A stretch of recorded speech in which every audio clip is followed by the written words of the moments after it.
प्यारे बच्चों नमस्कार। आज की ऑनलाइन क्लास में आपका स्वागत है। प्यारे बच्चों, आज हम class 6 subject science practice worksheet chapter name पदार्थों का पृथक्करण की हल करने वाले हैं। तो जो बच्चे चैनल पर नए हैं या जिन बच्चों ने अभी तक चैनल को सब्सक्राइब नहीं किया, सब्सक्राइब कर लें, लाइक कर दें और अपने साथियों को शेयर कर दें। तो शुरू करते हैं आज की क्लास। आप अपनी स्क्रीन पर देख सकते हैं, पहला जो प्रश्न है उसमें एक चित्र दिखाया हुआ है। यहाँ पर एक चित्र बना हुआ है, ये देखो। इसमें क्या पूछा है, दिए गए चित्र में किस विधि का पृथक्करण की किस विधि का प्रयोग हो रहा है। तो प्यारे बच्चों, ये जो है मंथन विधि है।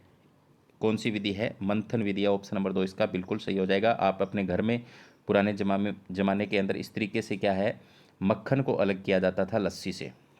आगे है चानन विधि से आप किस मिश्रण को पृथक कर सकते हैं? कपास के बीजों को, दूध से मक्खन को, आटे से नमक को, चाय से पत्तियों को।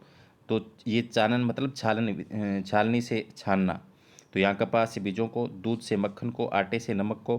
तो यहाँ पर चाय से पत्तियों को हम चालन विधि से अलग करते हैं। निम्न में से कौन सा चित्र निष्पावन विधि को दर्शाता है? तो यहाँ पर निष्पावन विधि का आपको चित्र देखना है, कौन सा है। तो निष्पावन विधि में जो चित्र है वो क्या है, भारी कण नीचे गिर जाते हैं और हल्के कण जो होते हैं वो बह जाते हैं, उड़ जाते हैं मतलब। तो ऑप्शन नंबर 3 ये वाला जो महिला है, ये निष्पावन विधि का चित्र है। हस्तचयन विधि का उपयोग खालिस्तान को पृथक करने में किया जा सकता है। तो कुछ बड़े मात्रा में कम अशुद्धियाँ, उस बड़े मात्रा में अत्यधिक अशुद्धियाँ, कुछ बारीक मात्रा में अधिक अशुद्धियाँ, तो कुछ अशुद्धियाँ हो और मात्रा कम हो। तो ऑप्शन नंबर 1 इसका बिल्कुल सही हो जाएगा। दी गई विधि में किन को पृथक किया जा रहा है? सूखी डंडियों से अन्न कणों को, गेहूं से मिट्टी को, चावल से धान को, गीली डंडियों से अन्न कणों को। तो सूखी डंडियों से अन्न कणों को यहाँ पर पृथक किया जा रहा है। ऑप्शन नंबर 1 इसका बिल्कुल सही हो जाएगा इस चित्र के अंदर। चालन विधि के लिए निम्न कथनों में से कौन सा कथन सत्य है? आटे के कण चालनी के छिद्रों से निकल जाते हैं, आटे के छोटे कण चालनी के छिद्रों से निकल जाते हैं, छोटी अशुद्धियाँ चालनी में रह जाती है, आटे के छोटे कण चालनी में रह जाते हैं। तो आटे के बड़े कण चालनी के छिद्रों से निकल जाते हैं, आटे के छोटे कण जो होते हैं वो छालनी के छिद्रों से निकल जाते हैं। निम्न में से सही कथन चुनिए। मिट्टी सहित उड़ेलने को अवसादन कहते हैं, बिना हिलाई मिट्टी सहित उड़ेलने की क्रिया को निस्तारण कहते हैं, बिना हिलाई मिट्टी सहित उड़ेलने की क्रिया को निस्यंदन कहते हैं। उपरोक्त सभी कथन सत्य है। मिट्टी सहित उड़ेलने को अवसादन कहते हैं, गलत। बिना हिलाई मिट्टी सहित उड़ेलने की क्रिया को निस्तारण कहते हैं, बिना हिलाई मिट्टी सहित उड़ेलने की क्रिया को निस्यंदन कहते हैं। तो ऑप्शन नंबर 2 यहाँ पर बिल्कुल सही है। बिना हिलाए अगर उसको हम उड़ेलते हैं धीरे धीरे तो वो निस्तारण कहलाता है।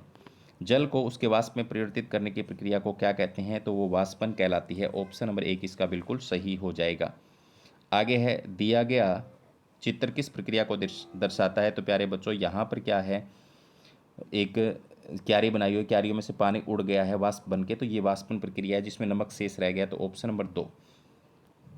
निस्यंदन विधि का उपयोग निम्न में से किससे बनाने में किया जाता है? दूध से मक्खन, गेहूं से आटा, दूध से पनीर और बर्फ से जल। तो यहाँ पर क्या आएगा इसका, दूध से पनीर। तो ऑप्शन नंबर 3 इसका बिल्कुल सही हो जाएगा। आगे है, पदार्थों के पृथक्करण की आवश्यकता क्यों होती है? तो ये आप खुद करोगे। क्या सभी पदार्थों को पृथक करने की विधि एक जैसी? यदि नहीं तो क्यों? ये भी आप खुद करोगे। समुद्री जल से नमक प्राप्त करने की विधि का संक्षिप्त में वर्णन करो। नमक रेत तथा जल के मिश्रण को पृथक करने के लिए आप किन विधियों का उपयोग करेंगे? संतृप्त और असंतृप्त विलीन में अंतर स्पष्ट करें। तो ये जो 5 प्रश्न है, आप खुद इन प्रश्नों के उत्तर लिखोगे और याद करोगे। ये सेट एग्जाम की दृष्टि से बहुत महत्वपूर्ण वर्कशीट रहने वाली है। आज की क्लास में इतना ही। धन्यवाद।